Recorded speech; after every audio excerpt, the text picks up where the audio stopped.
রাসূল আমি আপনাকে এই জন্য পাঠায়া দিয়েছি জানো পৃথিবীতে যত তন্ত্র মন্ত্র আছে, যত ইসম আছে, সমস্ত হিউম্যান ল, যত মানব রচিত মতবাদ আছে, সমস্ত মতবাদের উপরে যেন আল্লাহর দ্বীন ইসলাম কি বিজয়ী করতে পারেন, এই জন্য আমি আল্লাহ আপনাকে দুনিয়াতে পাঠিয়েছি। জোরে কোন সুবহানাল্লাহ।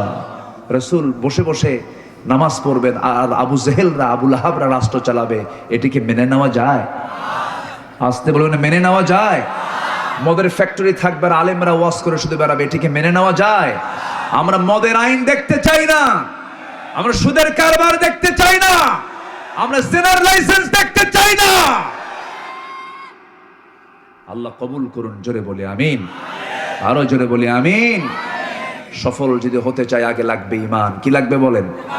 বলেন কি লাগবে? এখানে কেউ কি বেঈমান আছেন? কে আছেন হাত তোলেন। বেঈমান কে বলেন? হাত তোলেন। কেউ আছেন? কেউ কিন্তু কয় না আমি বেঈমান, সবাই বলে আমি কি ঈমানদার। কেউ কি বলতে পারবেন যে পৃথিবীতে একটা লোকের নাম ফেরাউন কেউ নাম রাখছে? আছে কেউ? কিন্তু ফেরাউনের চরিত্র আছে না নাই? এই যে 16 বছর যারা ছিল তাদের কিসের চরিত্র ছিল? কিসের চরিত্র ছিল বলেন? ফেরাউনের একটাই নেশা ছিল যে ক্ষমতায় থাকবো কেমনে। এদের 16 বছর নেশা ছিল কি বলেন? ক্ষমতায় থাকবো। জনগণ চাক আর না চাক, আমার বাপদের স্বাধীন করছে, আমি থাকবো। কি ঠিক কিনা কন? এই কথাগুলো কি মিথ্যা কথা? অনেক কিছু করেছে, কিন্তু ফেরাউনের চরিত্র আছে, কিন্তু ফেরাউন নামটা কিন্তু কেউ রাখে না।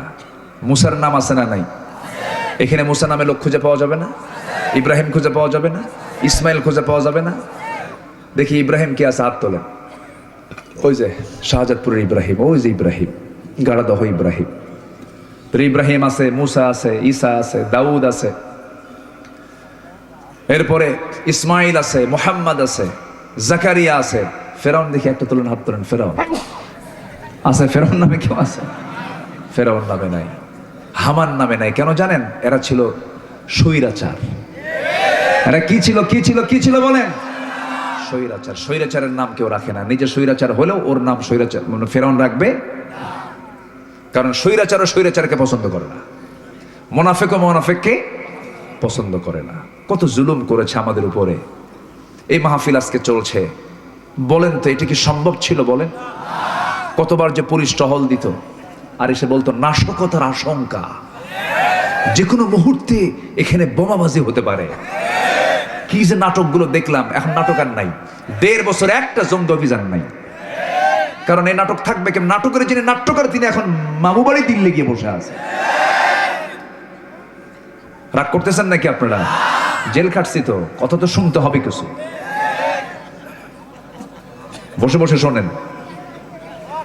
অত্যাচার জুলুম তো কম করেনি, তবে হ্যাঁ আপনাদেরকে দাওয়াত দিই, তাআলাউ ইলা কালিমাতিন সাওয়াইন বাইনানা ওয়া বাইনাকুম। কালিমার দিকে আসেন, ফিরে আসেন।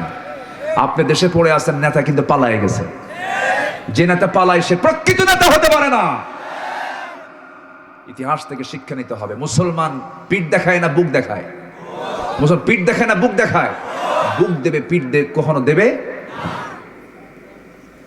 কষ্ট পাচ্ছেন মনে হয়? কষ্ট পেলেও কিচ্ছু করার নাই। আলোচনা চালাই। জোরে বলুন ইনশাআল্লাহ, আর জোরে বলি ইনশাআল্লাহ। কাফা বিনফসিকাল ইয়াউমা আলাইকা হাসিবা। বান্দা তুমি তোমার আমলনামা পড়ো, আজকের বিচার করার জন্য কাউকে লাগবে না। তুমি বান্দা নিজেই যথেষ্ট হয়ে গেছো। এই জন্য সেই বিচার দিবসের মালিকের সামনে আমার হাজিরা দিতে হবে।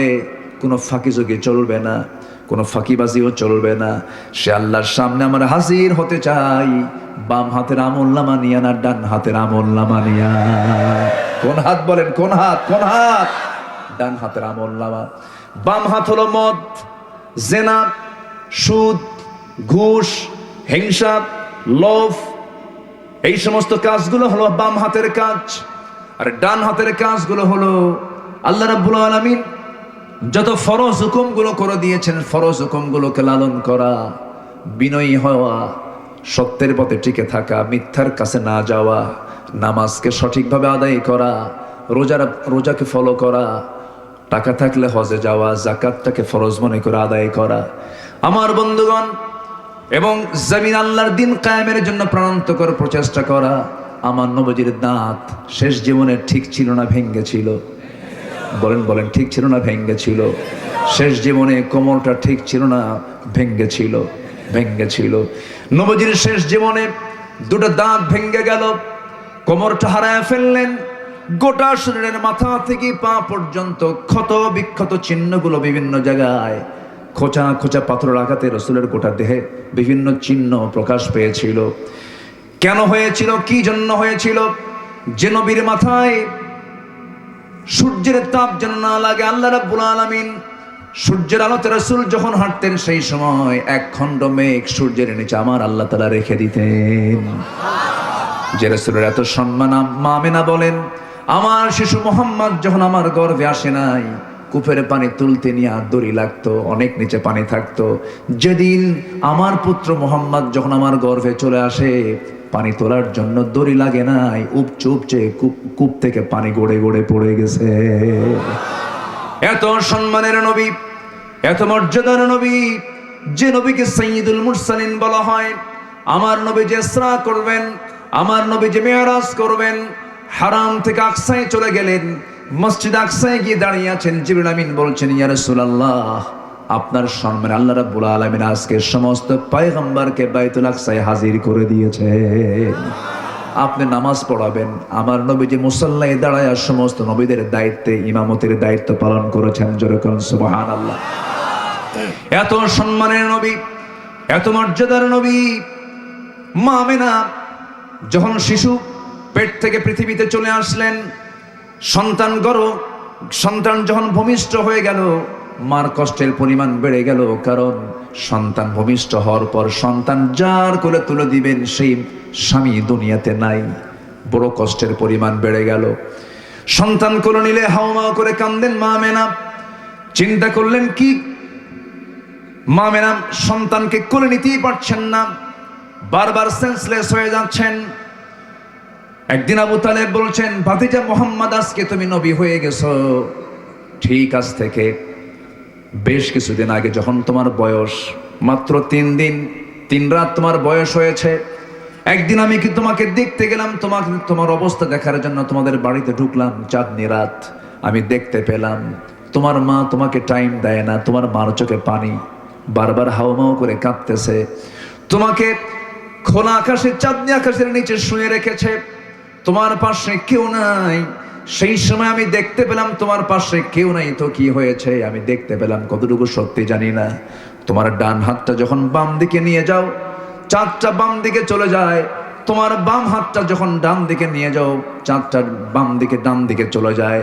তোমার 2 হাত দিয়ে যখন, 2টা হাত যখন নিচের দিকে নেমে আনো, তোমার হাতের সঙ্গে আকাশের চাঁদটাও তোমার কাছাকাছি নেমে আসে।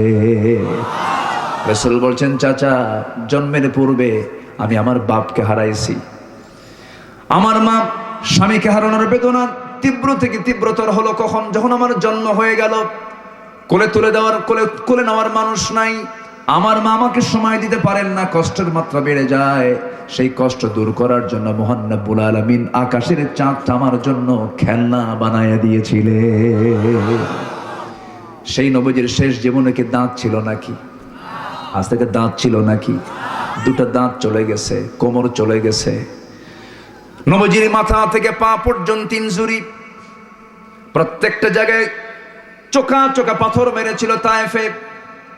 সব জায়গায় দাগ পড়ে গিয়েছিল। রাসূল বললেন, ও সাহাবীরা, এই জামা রক্তগুলো ঝরেছে শরীর থেকে, একটা কারণ হলো, সেটা হলো আমার একটাই চাওয়া ছিল, এই জমিনটা যার, এই জমিন আইন চলতে হবে তার। ঠিক কিনা বলেন? আমার ভাইয়েরা, আমার বন্ধুগণ, এই প্রশ্ন যদি করা হয় উত্তর একটাই আসবে, সেটা হলো, যদি কোরআনকে প্রশ্ন করেন, কোরআন বলে দাও রাসূলকে কেন পাঠানো হয়েছে। হুয়াল্লাযী আরসালা রাসূলাহু বিল হুদা ওয়া দীনিল হাক্কি লিইয়ুযহিরাহু আলাদ-দীনি কুল্লিহি ওয়া কাফা বিল্লাহি শাহীদা। আরেক জায়গায় বলছেন, হুয়াল্লাযী আরসালা রাসূলাহু বিল হুদা ওয়া দীনিল হক লিইয়ুযহিরাহু আলাদ-দীনি কুল্লিহি ওয়ালাউ কারিহাল মুশরিকুন। জোরে বলুন আল্লাহু আকবার। কেন পাঠানো হয়েছে? হে রাসূল, আমি আপনাকে এই জন্য পাঠায়া দিয়েছি জানো, পৃথিবীতে যত তন্ত্র মন্ত্র আছে, যত ইসম আছে, সমস্ত হিউম্যান ল, যত মানব রচিত মতবাদ আছে, সমস্ত মতবাদের উপরে যেন আল্লাহর দ্বীন ইসলাম কি বিজয়ী করতে পারেন, এই জন্য আমি আল্লাহ আপনাকে দুনিয়াতে পাঠিয়েছি। জোরে কোন সুবহানাল্লাহ। রাসূল বসে বসে